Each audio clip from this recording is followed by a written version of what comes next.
This week on Goofing Off, Brendan covers a new anime for us on Animate. we delve into a murder for Goof and Chill. Games on a Budget covers Gunpoint. All this and more on Goofing Off.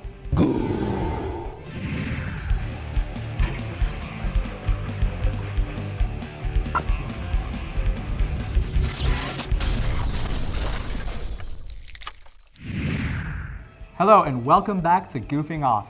I'm Dominic Forsnuddle. And I'm Michaela Wilfred.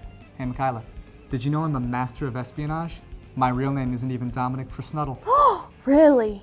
I'm trained in all the stealth arts. Well, while Dom is doing that, let's watch Games on a Budget.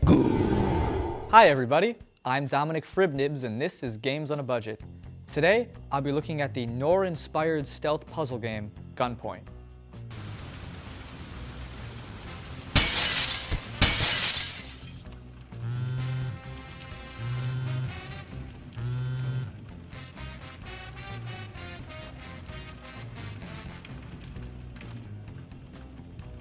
In Gunpoint, you play as a freelance spy who gets to infiltrate secured buildings and steal valuable data.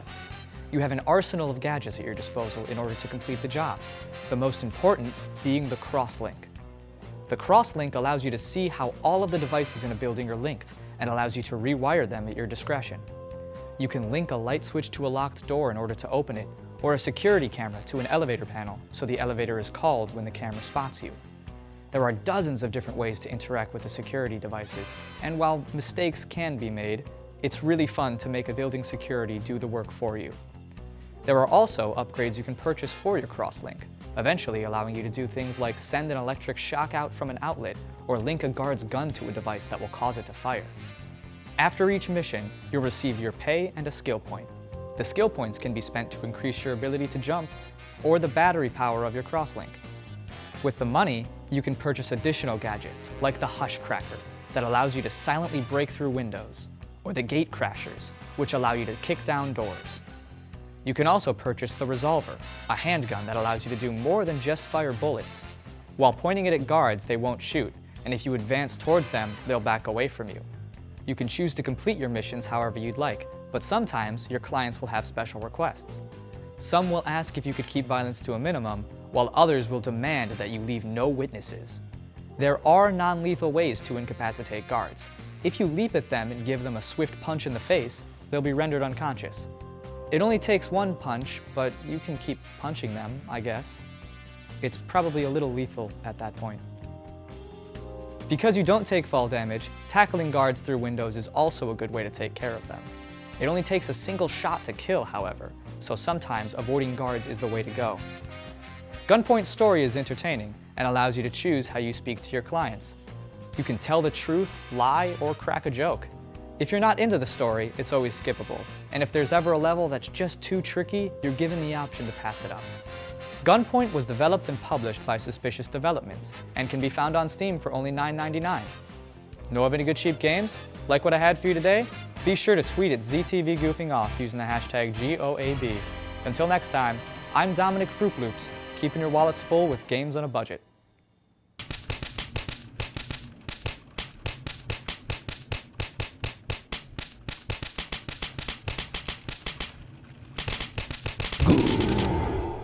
The Goof and Chill segment is kind of dark.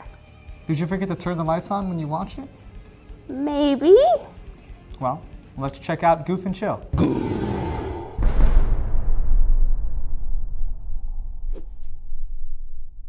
Hi, and welcome back to Goof and Chill. I'm Michaela Wilfred.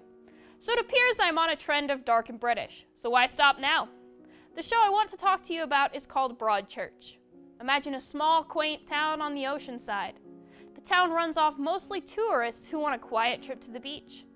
There's a local newspaper that covers track and field day at an elementary school. There's a small family. A father, who is a town plumber. He knows everybody. He even plays poker with the reverend of the town. The mother is a stay-at-home mom who wants what's best for her kids. A teenage daughter doing whatever those do. And an 11-year-old son, Daniel, who delivers newspaper in the morning. Or did. until his body is found at the bottom of a cliff near the ocean. The police come to investigate the crime, combing down different paths, learning deeper, darker secrets about the town that they thought they knew. The story mostly follows the police officer, Alec Hardy, who failed another big case in a different town and was sent away. His assistant is Ellie Miller. She is returning from pregnancy leave to find Alec took the job that she was promised. She's also the mother of Daniel's best friend. As Alex starts to accuse different townspeople, you see her try to defend the people she has been around for most of her life. The devastation in her eyes when someone is accused. Now honestly, I can't go much further into the plot, or it's no longer worth a watch. Once you think you know who did it, you get new clues or evidence. I found myself on the edge of my seat the whole time watching this show. There is a second season that talks about the trial of the accused, and it brings back the case that Alec failed. Now, as always, this show popped out to me because of an actor, David Tennant, who you may remember as the 10th Doctor. However, his performance is vastly different in this show than his Doctor. He is harsh and wants to focus on work. He must solve this case. His career and life depend on it. Another face you may recognize from Doctor Who is the Reverend, who's played by Arthur Darvill, who played Rory with the 11th Doctor. Daniel's mother was also in an episode of Black Mirror, The Entire History of You. There is also an American version of this show, Grace Point, not on Netflix, but still starring David Tennant, and it has the same writer, but a completely different supporting cast, set in California. I have not seen it, but I've heard it's slightly different. There are 2 seasons of Broadchurch, both of which are 8 episodes long. There are talks of finishing the trilogy in 2017 with a new case. Well, that's all I have for you this time on Goof and Chill. Let me know what you think of Broadchurch and Twitter at ZTV Goofing Off with the hashtag Goof and Chill. Until next time, enjoy Netflix searching. Back right, but wheel butt. Break short A is upcoming.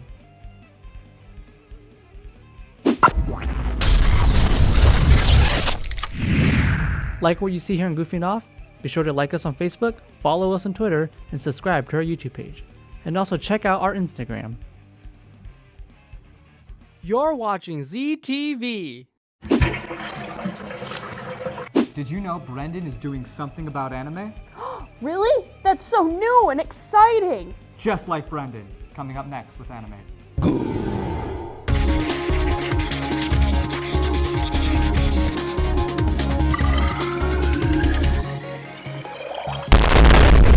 Hello anime fans, I'm Brendan O'Hara and thank you for not being a baka and joining me for another edition of Animate. This episode I'm talking about a series that can really get into your head. Here's Parasite the Maxim.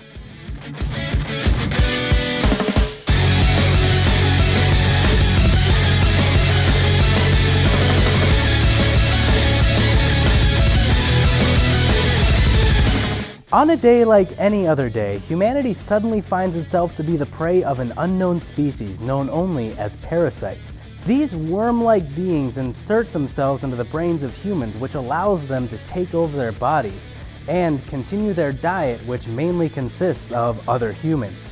Since they still look like normal people, everyone is completely oblivious to their existence until our main character Shinichi Izumi unwittingly prevents one from entering his brain, which forces it to take over his right hand instead. After the initial shock of having a foreign being become his right hand, Shinichi decides to learn to coexist with the creature in order to ensure his own survival as more and more humans begin to succumb to parasites. Shinichi decides to name the creature Migi, the Japanese word for right, since it took over his right hand. And now that Shinichi's right hand is a parasite, he is able to take advantage of Migi's incredible strength and shape-shifting abilities. As Shinichi and Migi learn more and more about each other, Shinichi decides to use Migi's abilities to fight back against the ever-growing threat of the parasites. One of the great things about this series are the philosophical questions it brings up and how it really gets you thinking. Parasites view humans as nothing more than cattle waiting for slaughter, mere sustenance to ensure their survival. So it really makes you wonder what the world would be like if humans no longer stood atop the food chain and were forced to an existence of being livestock for a superior species. Also, while parasites initially only exist to survive, some become more sentient and act less on instinct, instead wishing to learn more about themselves and what purpose they serve to the world. Some begin to experiment with having human offspring and what effects it would have on them, and some begin to take positions of power in order to protect their fellow parasites. It is extremely interesting to see the evolution of their threat, going from mindless killers to a deadly organized society as the series progresses. Speaking of evolution, another great aspect is the evolution of the relationship between Shinichi and Migi as they fight to survive. Migi is initially cold and relentless on his path to protect himself, even threatening to remove Shinichi's limbs so he can't put them in danger. But as the series goes on, Migi begins to question what it really means to be human, and little by little begins to feel. Shinichi, on the other hand, is initially a compassionate young man, but as the series progresses and he becomes more hardened by battle, he begins to become more parasite and less human. As he becomes more numb to what is happening around him as more and more bodies fall, will he ever be able to regain his humanity? The give and take of this relationship is really what makes this series stand out, and is also what really got me invested in the story. Where did the parasites come from and what are their goals? Will Shinichi be able to maintain his grip on his humanity as Migi's influence continues to grow? Can Shinichi protect those he cares about against the threat of the parasites? And how is Migi so adorably terrifying? To get the answers to those and many more questions, you'll have to check out Parasite for yourself. Parasite is available for streaming on Crunchyroll, and I highly recommend you check out this thoughtful and action-packed series. That's all I've got for you this time. Be sure to tweet out any thoughts or recommendations you might have to ZTV Goofing Off using the hashtag Animate. Until next time, I'm Brendan O'Hara, and this has been Animate. Coming up next, Cameron covers Doctor Strange, starring Bandicoot Cuttlefish. No, it's Bombadil Curdled Milk. Isn't it Benedict Cumberbatch? Wait, you said it right. You ruined the joke. All right, I guess we have to go to Movie Snobs now.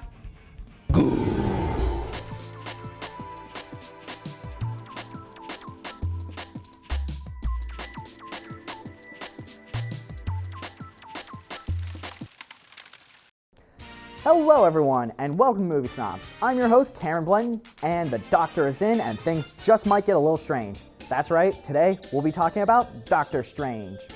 Now, since this movie is so new and fresh, I won't spoil the entire thing. So, the movie starts out with our hero, Stephen Strange, a surgeon, doing his job. He is incredibly cocky and thinks that there is no one better than him. He wishes to live forever by being remembered for his amazing work.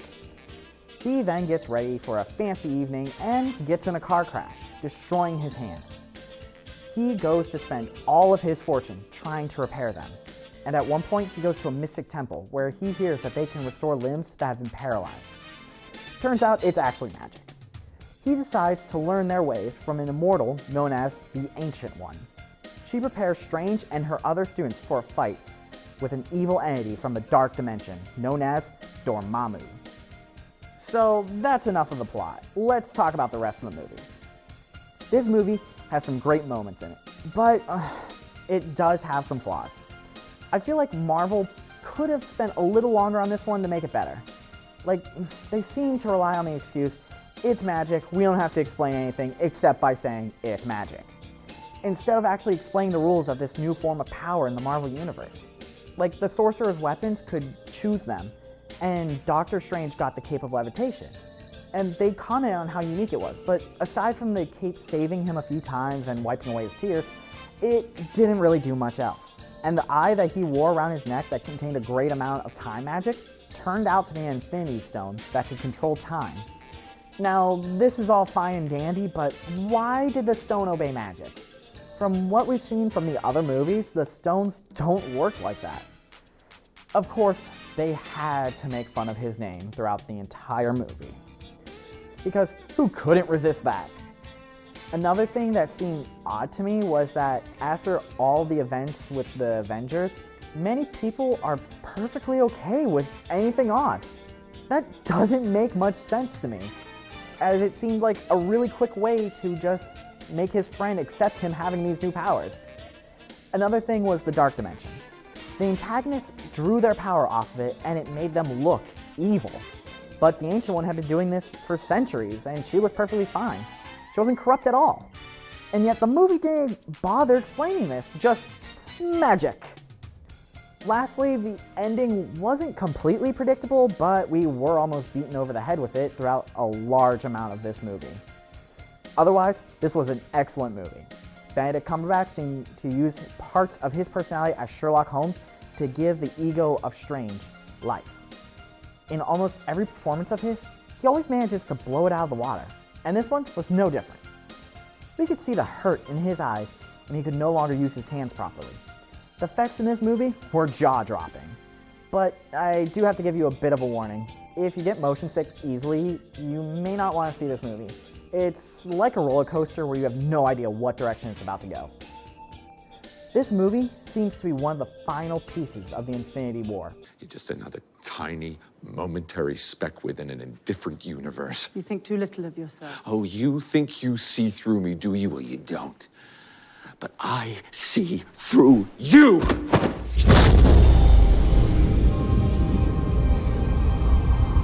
But what do you guys think? Agree or disagree? Make sure to let me know on Twitter at ZTV Goofing Off, and make sure to use the hashtag MovieSnobs. And I'll see you guys at the theaters. Short break, back soon.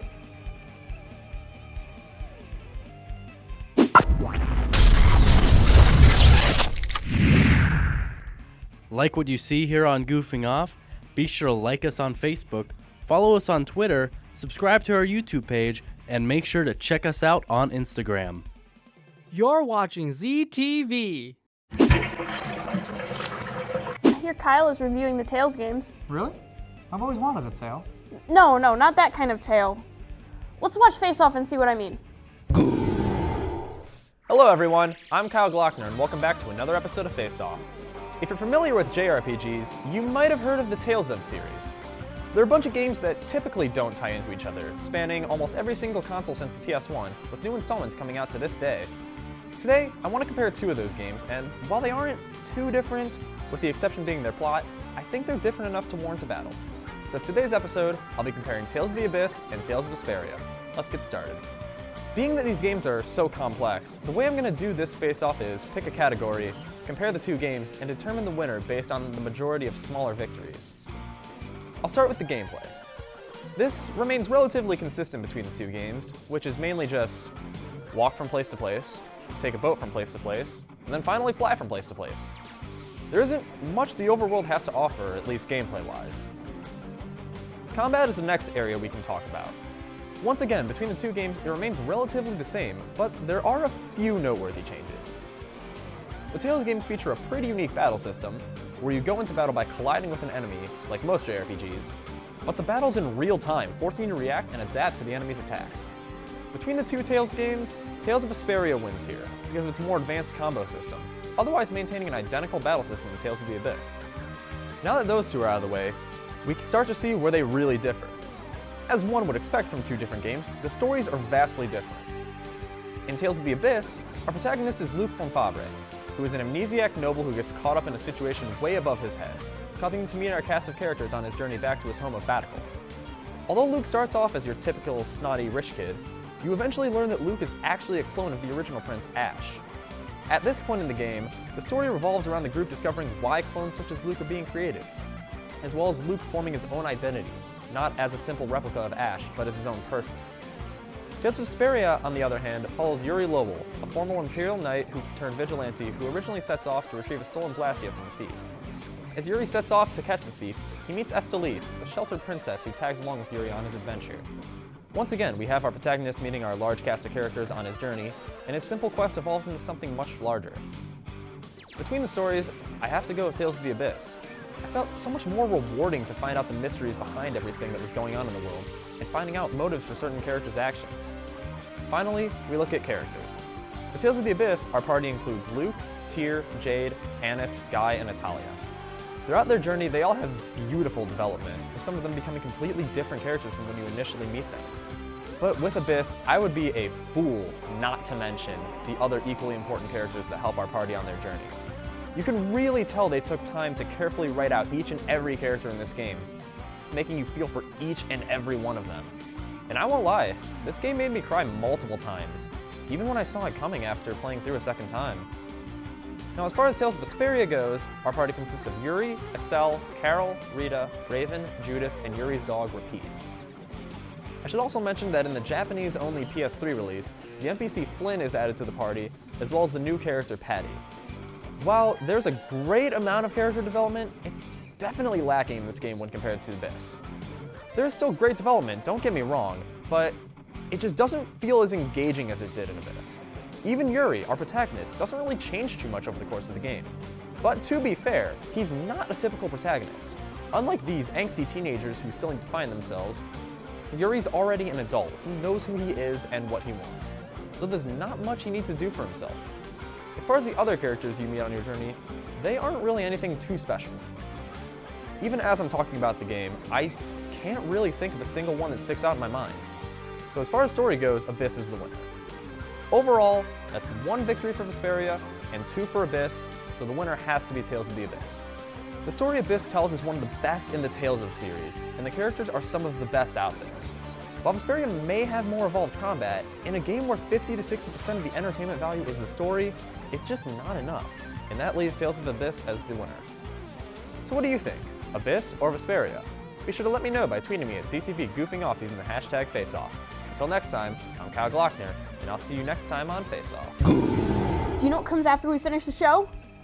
Nothing. The void. Or bloopers of us, goofing off. People make bloopers of us? People are recording me?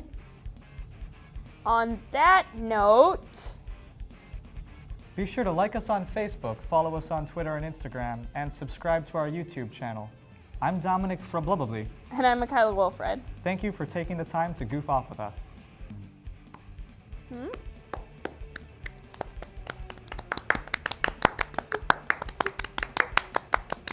I almost lost my ring.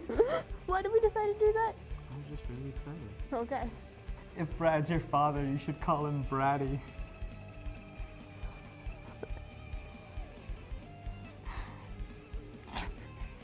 I quit.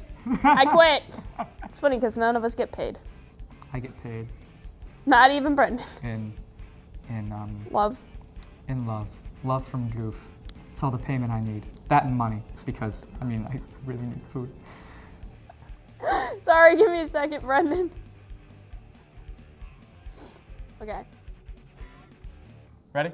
This program was produced by ZTV at the University of Akron. To find out how you can make Emmy-winning media, visit the UA School of Communication online. ZTV. Make media. Make a difference.